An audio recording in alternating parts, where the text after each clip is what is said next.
Você já imaginou um monarca tão poderoso que seu nome era pronunciado com reverência em todos os cantos do mundo antigo? Esse foi Nabucodonosor, o grande rei da Babilônia. Sob seu comando, exércitos venciam batalhas quase impossíveis, arquitetos erguiam monumentos assombrosos e sua cidade brilhava como um símbolo de esplendor e conquista. No entanto, por trás desse trono de ouro e glória incontestável, existia um homem que desconhecia limites para sua própria soberba e que, em breve, enfrentaria as consequências de desafiar o maior poder do universo. Nas páginas das Escrituras, a trajetória de Nabucodonosor não se resume a vitórias militares ou edifícios monumentais. Ela é uma jornada que expõe os conflitos mais profundos da alma. O confronto entre arrogância e humildade, a tensão entre a força humana e a soberania divina. Escolhido para executar o julgamento divino contra nações inteiras, inclusive Israel, ele descobriu, da forma mais drástica possível, que diante do Criador até o mais temido dos reis é apenas pó. De um trono exaltado até o chão onde rastejou como um animal, Nabucodonosor viveu uma transformação que ecoa como um poderoso alerta sobre o alto custo do orgulho, mas que também oferece esperança na possibilidade de redenção. E se você quer conhecer essa história impressionante, cheia de reviravoltas e lições para a vida, fique conosco. Inscreva-se agora no canal para acompanhar mais narrativas bíblicas emocionantes e lembre-se de ativar o sino de notificações para não perder nenhum episódio. Prepare-se para entender por que Nabucodonosor, o maior rei da Babilônia, passou pela humilhação de ser transformado em algo que ninguém nunca imaginaria. Em uma noite tranquila, nas vastas planícies da Mesopotâmia, um acontecimento singular iluminou a história. Em uma casa protegida por imponentes muros feitos de tijolos de barro, um menino nasceu, destinado a alterar o rumo do tempo. O suave sussurro do vento, que dançava sobre as águas do rio Eufrates, misturava-se aos sons festivos que invadiam as ruas de Babilônia. Essa não era uma noite comum, pois o tão aguardado herdeiro do rei, Nabolar, finalmente chegara. O menino, batizado de Nabucodonosor, viria a carregar um legado grandioso que poucos poderiam imaginar. À medida que crescia, Nabucodonosor se via imerso em contos de vitórias e feitos memoráveis. Seu pai, Nabopolassar, fora o responsável por libertar Babilônia do jugo dos assírios, desmantelando um império que parecia inabalável.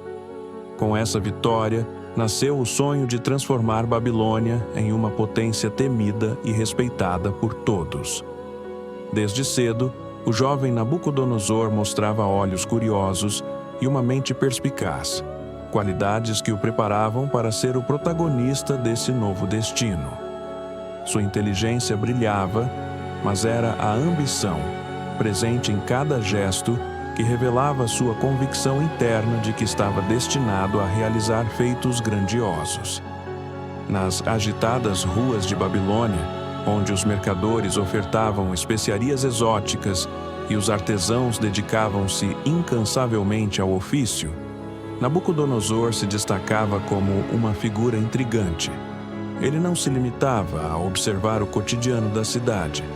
Misturava-se às multidões, ouvia com atenção os relatos dos viajantes e estudava os escritos dos sábios. Desde cedo, sua mente fervilhava com o pensamento sobre o poder e a grandiosidade, ciente de que o mundo, com todas as suas belezas e perigos, era reservado aos que soubessem governar com firmeza. Conforme os anos passavam, tanto sua força física quanto sua habilidade de liderança se intensificavam. Aos poucos, Nabucodonosor passou a ocupar posições de crescente importância ao lado de seu pai, absorvendo estratégias militares e entendendo as complexas tramas políticas que poderiam ameaçar o reinado. A morte de Nabopolassar marcou um divisor de águas. O jovem herdeiro encontrou-se diante de um trono imponente, mas cercado por desafios e inimigos, enquanto a Babilônia se perguntava se ele conseguiria corresponder ao legado de seu pai. No entanto, o novo rei não demonstrava receio. Ele sabia que, além das fronteiras de seu reino, o destino lhe reservava desafios que testariam não só sua força, mas também sua astúcia. A coroação de Nabucodonosor foi um espetáculo deslumbrante. Em meio ao brilho dourado das torres da Babilônia e sob os raios quentes do sol, o jovem monarca subiu ao trono enquanto a multidão se reunia ao redor do palácio, vibrando com cada chamado de seu nome. O som das trombetas anunciava o início de uma era, mas, por trás dessa euforia, Nabucodonosor compreendia que a luz dos holofotes também escondia perigos iminentes. Governar um império jovem, cercado de nações ambiciosas e inimigos prontos para atacar, era um desafio que ele precisava enfrentar logo de início. Seu primeiro grande teste surgiu ao norte, onde os remanescentes do formidável exército assírio, agora aliados aos egípcios, representavam uma ameaça direta. Esses adversários, que se recusavam a aceitar o novo poder babilônico, marchavam com determinação em direção à cidade estratégica de Carquemis, essencial para o controle das rotas comerciais. Sem hesitar, Nabucodonosor reuniu seu exército e, com o som retumbante dos tambores de guerra, partiu para o confronto. Liderando seus soldados com precisão e coragem, ele atravessou rios e desertos, transformando Carquemis no cenário de uma batalha decisiva. No calor do combate, Nabucodonosor mostrou um talento excepcional como comandante. Cada movimento e cada ataque eram planejados meticulosamente, levando a uma vitória retumbante sobre os exércitos egípcio e assírio, que foram forçados a recuar em completa desordem. Essa conquista não só assegurou o controle da estratégica Carquemis, mas também consolidou a hegemonia da Babilônia sobre a Mesopotâmia, elevando o jovem rei a um status lendário. Ao retornar à Babilônia, ele já não era visto apenas como o filho de Nabopolassar, mas como Nabucodonosor, o conquistador que fazia nações se curvarem à sua vontade. Mesmo em meio às celebrações, seu olhar se voltava para novos horizontes, impulsionado pelo desejo ardente de expandir seu império e deixar uma marca inesquecível na história. O eco da vitória em Carquemis ainda vibrava pelas ruas de Babilônia quando Nabucodonosor voltou sua atenção para uma pequena, porém obstinada, nação a oeste, Judá. Localizada estrategicamente entre os grandes impérios, Judá representava tanto uma oportunidade quanto um desafio constante, governada por reis que alternavam suas lealdades entre o Egito e a Babilônia. Para Nabucodonosor, esse território era uma ferida que precisava ser curada. Em 597 a.C., quando Jeoaquim, rei de Judá, ousou desafiar a supremacia babilônica, o rei não hesitou em agir. Com rapidez e determinação, Nabucodonosor conduziu suas tropas até Jerusalém, iniciando um cerco que se estenderia por meses. Quando os portões da cidade finalmente cederam, o novo rei deixou claro que a desobediência tinha um preço alto. Jeoaquim foi levado cativo, e seu sucessor não foi poupado por muito tempo. A captura de Jerusalém transcendeu a simples conquista política. Era um aviso para o mundo de que nenhum território, por menor ou devoto que fosse, poderia escapar do domínio babilônico. O saque ao Templo de Salomão, o centro espiritual dos judeus, e a transferência dos tesouros sagrados para a Babilônia simbolizavam sua vitória, enquanto o exílio de milhares de judeus entre eles líderes, artesãos e jovens promissores como Daniel, marcava o início de uma nova realidade, cuja repercussão se estenderia por gerações. Embora Jerusalém tivesse sucumbido à conquista, Nabucodonosor sabia que não podia confiar plenamente na fidelidade de Judá. Para tentar manter o controle, ele elevou Zedequias ao trono, esperando que o novo rei garantisse a ordem sob o jugo babilônico. Porém, Zedequias acabou por desafiar a autoridade do conquistador, o que levou Nabucodonosor a retornar em 586 a.C., desta vez com uma determinação implacável de não deixar pedra sobre pedra. Jerusalém foi completamente destruída e o templo reduzido a cinzas. Quando as tropas de Nabucodonosor partiram, a mensagem estava clara. Ninguém ousava questionar seu domínio. Para ele, a ruína de Jerusalém não passava de um primeiro passo rumo a objetivos ainda mais grandiosos. De volta a uma Babilônia em festa, Nabucodonosor não olhava para o passado. Em sua mente, florescia uma visão monumental: transformar a capital em um símbolo absoluto de poder, um centro que refletisse seu destino de governante escolhido pelos deuses para moldar o mundo. Babilônia não seria apenas a sede de seu império, seria o coração pulsante do universo conhecido. Suas ruas fervilhavam de atividade, com trabalhadores vindos de todas as partes, desde escravos de terras conquistadas até mestres artesãos, ergando muralhas que pareciam tocar os céus. Nabucodonosor supervisionava cada detalhe com a mesma intensidade de um campo de batalha. A cidade resplandecia com templos iluminados pelo sol e palácios adornados com ouro e pedras preciosas. Entre suas maiores prioridades estava o templo dedicado a Marduk, o principal deus da Babilônia. Em uma demonstração de grandiosidade, a imponente torre de Etemenã, conhecida por muitos como a Torre de Babel, foi reconstruída em escala monumental, seus degraus ascendendo como uma escada que parecia querer alcançar os céus. No entanto, talvez a realização mais fascinante tenha sido a criação dos jardins suspensos. Disse que essa maravilha foi idealizada para encantar sua esposa, Amites, que sentia saudade das montanhas verdejantes de sua terra natal. Os jardins eram uma obra-prima da engenharia, com terraços elevados e um sistema de irrigação inovador. O aroma das flores e o som suave das fontes transformavam o ambiente em um verdadeiro oásis em meio ao calor da Mesopotâmia. Para Nabucodonosor, cada pedra colocada e cada estrutura erguida representavam mais do que luxo. Eram a construção de seu legado eterno. E, enquanto via sua cidade ganhar forma, uma inquietude começava a perturbá-lo.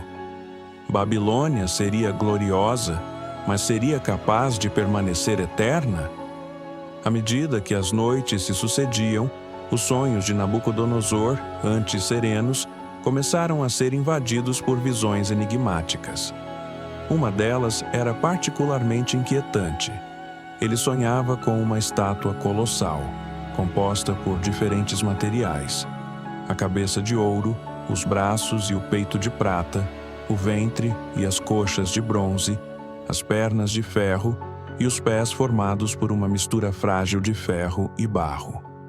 De repente, uma pedra, não esculpida por mãos humanas, atingia os pés da estátua e a despedaçava, crescendo até se transformar em uma montanha que dominava toda a terra. Essas visões deixavam Nabucodonosor acordado, suando frio, pois, apesar de todo o seu poder, ele se sentia pequeno e impotente diante daquele enigma. Nenhum dos sábios, magos ou astrólogos conseguiu decifrar o significado do sonho, o que só aumentava sua angústia. Foi então que alguém mencionou Daniel, um jovem cativo de Judá, famoso por sua sabedoria e habilidade de interpretar sonhos. Relutante, mas sem alternativa, Nabucodonosor chamou Daniel. Com uma calma surpreendente, o jovem afirmou que a verdadeira interpretação não viria dele, mas do Deus Altíssimo, abrindo um novo capítulo na jornada daquele rei que desafiava os limites do poder. O rei, curioso e ansioso, escutou atentamente enquanto Daniel explicava o enigma da estátua. Segundo Daniel, a cabeça feita de ouro simbolizava o próprio rei e o esplendor de seu reino. Mas, conforme o relato prosseguia, outros reinos surgiriam após o dele, cada um com uma grandeza menor do que o anterior. No final, uma pedra, não esculpida por mãos humanas, despedaçaria todas essas dinastias para formar um reino eterno, estabelecido por Deus. As palavras de Daniel tiveram um impacto profundo e devastador. Pela primeira vez, Nabucodonosor começou a vislumbrar que seu império, por maior e mais magnífico que fosse, não seria eterno. A ideia de ser apenas uma parte de um plano divino o perturbava, pois ele sempre acreditou poder moldar seu próprio destino. Ainda assim, reconhecendo a sabedoria de Daniel, o rei o promoveu a uma posição de destaque. Contudo, em seu íntimo, Nabucodonosor lutava contra a aceitação de que algo ou alguém pudesse ser maior que ele. Determinado a reafirmar sua glória, uma ideia ousada começou a germinar em sua mente. A inquietude deixada pelo sonho persistia em Nabucodonosor, crescendo como uma sombra que alimentava seu desejo de provar sua grandiosidade. Foi então que ele resolveu construir algo que fosse muito mais do que um simples símbolo de poder. Uma declaração ao mundo de que ele era invencível, imune a qualquer profecia.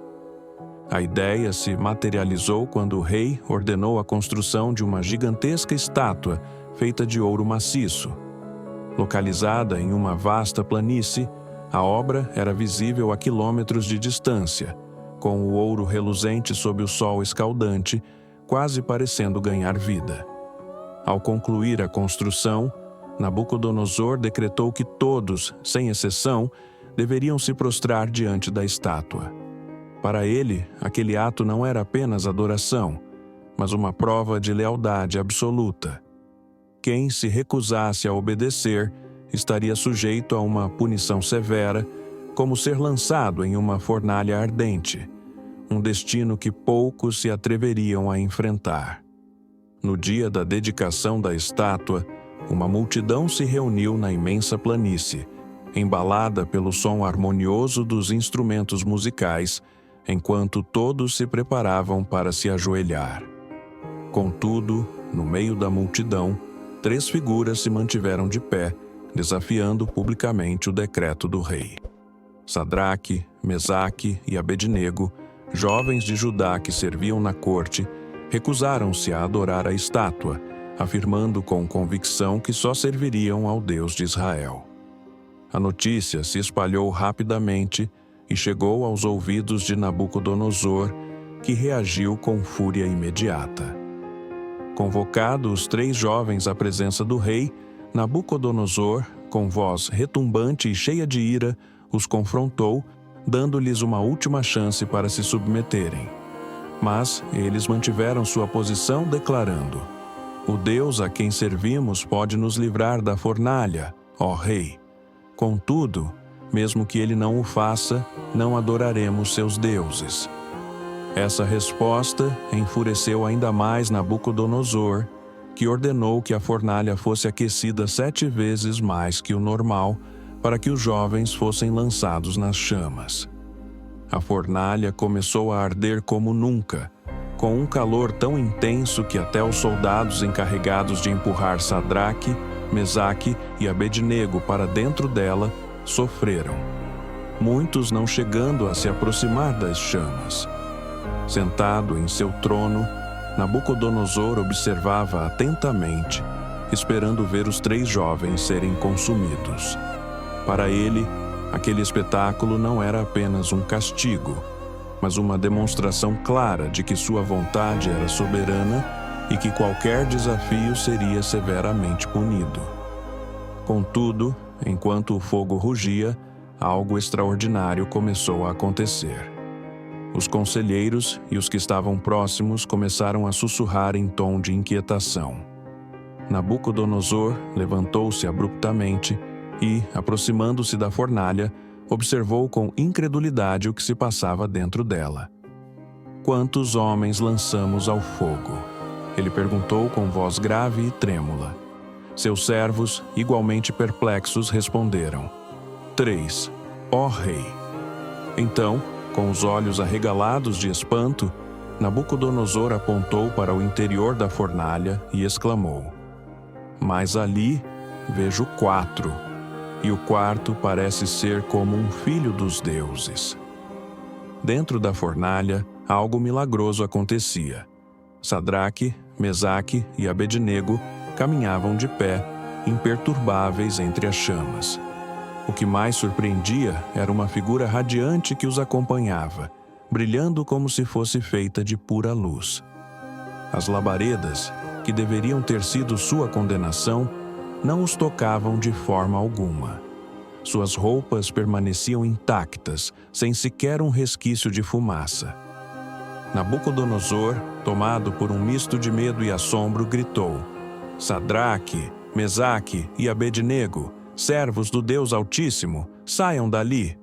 E, como se o fogo fosse apenas um cenário sem poder, os 3 jovens saíram lentamente da fornalha. Oficiais e governadores se aproximaram, incrédulos.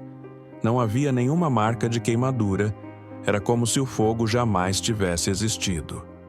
O silêncio foi quebrado pela voz de Nabucodonosor, agora cheia de reverência.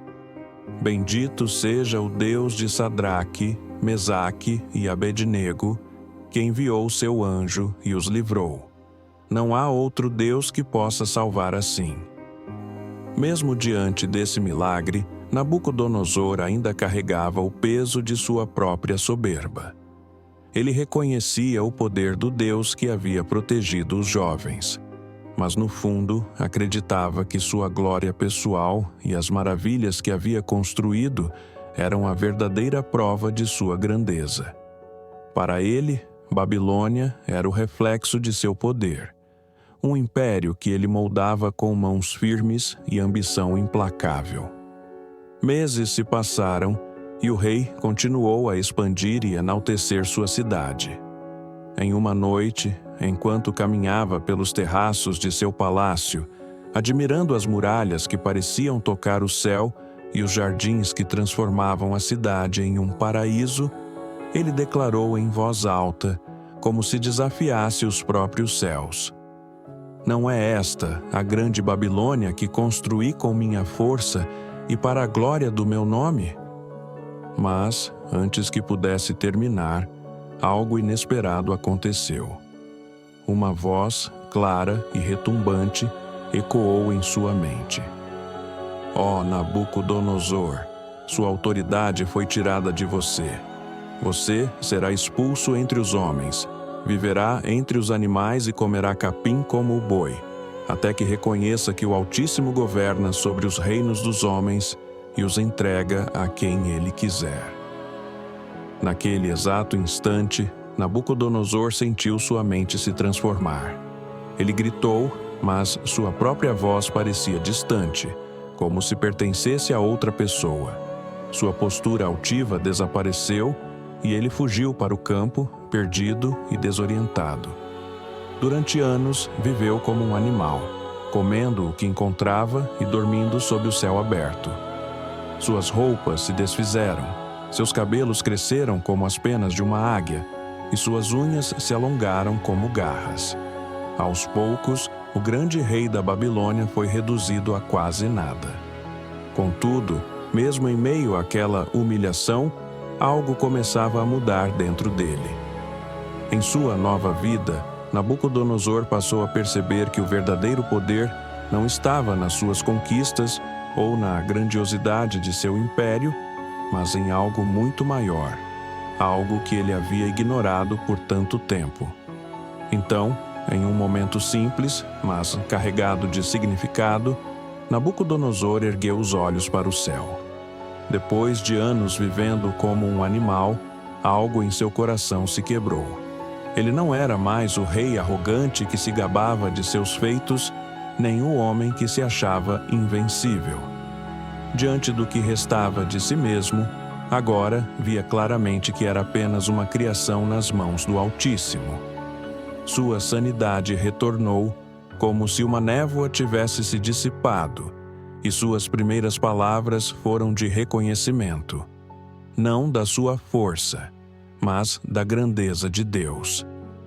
Ele declarou com humildade que o Altíssimo reina sobre todos os reinos e que sua soberania jamais seria desafiada. De volta ao trono, Nabucodonosor já não era o mesmo. Ele havia aprendido que o verdadeiro poder não reside nas mãos dos homens, mas naquele que governa sobre tudo. A história de Nabucodonosor nos ensina que a soberba pode nos cegar para as verdades mais simples. Por maiores que sejam as nossas conquistas, nada se compara à majestade de Deus. Sua humilhação foi um lembrete de que a glória humana é passageira, enquanto a glória divina é eterna. Assim, o legado de Nabucodonosor não se resume às conquistas e à construção de impérios, mas se transforma em uma profunda lição de aprendizado. Ele nos mostra que, mesmo na queda, há redenção. Ao reconhecer nossa fragilidade e nos voltarmos para o Criador, encontramos a verdadeira restauração. E é assim que o rei, que um dia caminhou entre os maiores conquistadores da história, encerrou sua jornada com uma lição gravada no coração: toda a glória pertence a Deus. Se você gostou da história de Nabucodonosor e quer acompanhar outras narrativas de fé e superação, não deixe de curtir este vídeo, compartilhar com quem você ama e, claro, se inscrever no canal para não perder nenhum conteúdo novo. Juntos, vamos explorar mais lições poderosas da Bíblia.